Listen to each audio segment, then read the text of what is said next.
Capítulo 6. En ese tiempo el mercado estaba situado en la actual calle Ayacucho, conocida antes por calle de las Cajas. Colindaba con San Agustín y era un vetusto e inmundo caserón que tenía puertas a dos calles, la principal que estaba sobre el Ayacucho y la otra que salía a la actual calle Colón. El perímetro del mercado, que entonces se conocía más por la Recoba, iba a terminar en el río Choqueyapu. Alrededor de él se extendía el comercio. Indios de todas las regiones del departamento y de las cercanías de la ciudad traían su mercancía y la exponían en las aceras de las calles adyacentes. ¡Qué abundancia de alimentos el que existía!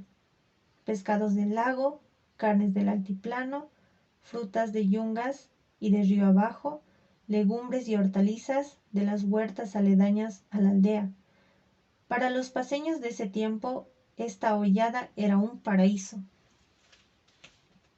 De la calle Mercado a la Recoba distaba más o menos una cuadra y en ambos lados ofrecían su mercancía a las chiferas. Comercio singular que solo debe existir en algunas ciudades de Bolivia. Eran tiendas grandes donde se vendían tejidos nativos de lana y alpaca, vicuña y oveja, aguayos, yihlas, ponchos, objetos de superstición y brujerías, coa del Perú, hierbas aromáticas y medicinales, incienso y almizcle, objetos de metal, pailas y braseros de cobre forjados a golpe de martillo, en la ciudad de Corocoro. Platería labrada, fuentes antiguas, cucharas y cucharones, los famosos pebeteros en forma de pavos, basinicas, que en ese tiempo se llamaban cantoras, y extrañamente en medio de ese mare magnum de tipismo, planos de cola, guitarras y concertinas. Fueron famosas las tiendas de las Lazarte apodadas las corocoreñas, de las Chuchulis Monroy, de las Macuncus Bermúdez y de otras no menos famosos en la olla Chucuta. Tradicionalmente tal comercio lo ejercían siempre mujeres del pueblo. La capa adinerada del artesanado paceño, bautizado por burgueses con el nombre de cholaje. Constantino, el sirviente de la familia Loaiza, estaba casado con una joven campesina de nombre Francisca, que hacía de cocinera. Los dos se habían criado desde niños en esa casa, y como era de costumbre, entonces se sentían miembros de la familia,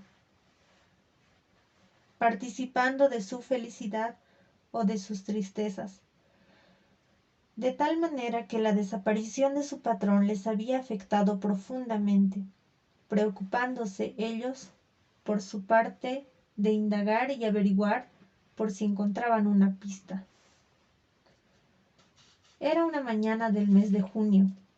Hacía 3 meses que el profesor Loaiza había desaparecido sin dejar rastro alguno. Francisca, portando una canasta, se dirigía a la Recoba a comprar el alimento cotidiano y al pasar por la tienda de las corocoreñas, Lazarte le llamó la atención que un indio estuviera ofreciéndoles en venta un hermoso anillo. Iba a continuar su camino, pero se detuvo disimuladamente a observar la bufanda que tenía al cuello aquel hombre. Le pareció que era semejante a la de su patrón. Se acercó a la tienda y mientras preguntaba por la onza de incienso, se fijó en la prenda. Ya no tuvo duda. Era la que llevaba su patrón cuando viajaba. En las puntas tenía el nombre y la conocía tanto como el dueño, porque ella misma la había tejido. Era la bufanda de su patrón. Ese momento no sabía qué camino tomar. si volvía a la casa a informar a su patrona, aquel hombre podía huir. Resolvió por no apartarse del sospechoso, y esperó y esperó.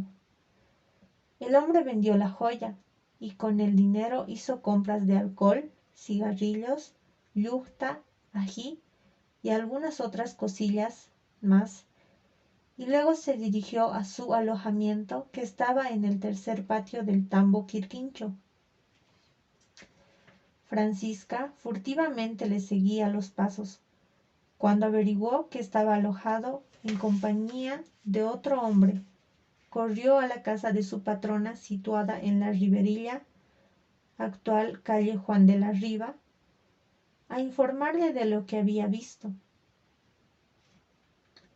Sí, mamá, le dijo entre llanto y desesperación. Es la chalina del patrón. Si yo la he tejido, por eso la reconozco. Tiene el nombre en las puntas. La esposa de Loaysa inmediatamente presentó denuncia a la policía que un hombre llevaba la chalina de su marido desaparecido, y con gente de la ley se dirigieron a la captura del sospechoso. Lo encontraron en el preciso momento que abandonaba el tambo. Fue apresado y conducido al recinto policial. Dijo llamarse Joselito Umaña.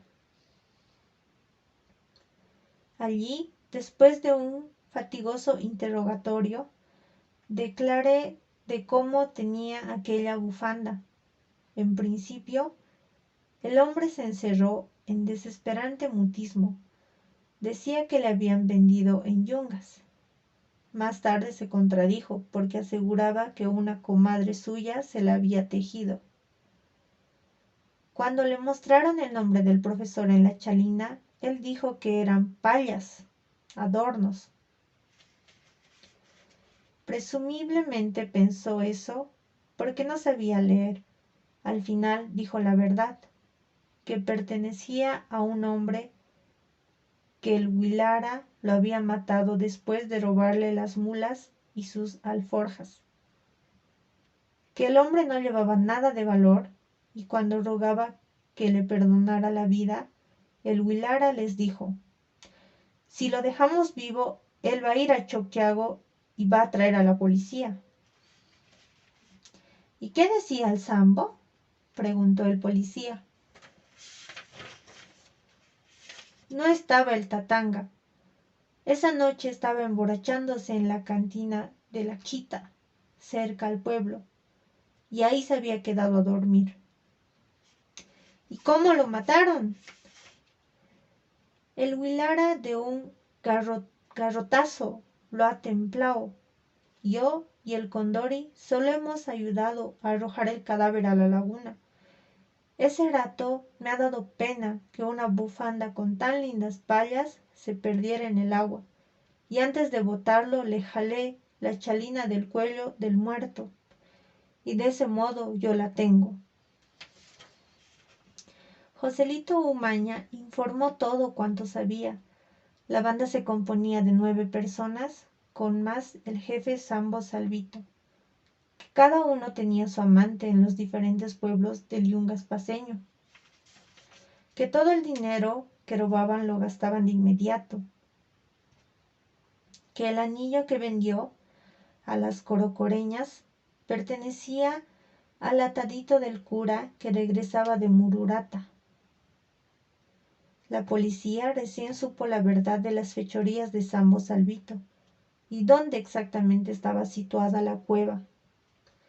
Informó que el 15 de enero, cuando incendiaban la ciudad para que el Tata Melgarejo no entrara, Sambo Salvito y su banda habían asaltado el convento de las Concepcionistas en la calle del Teatro, actual calle Genaro San Ginés.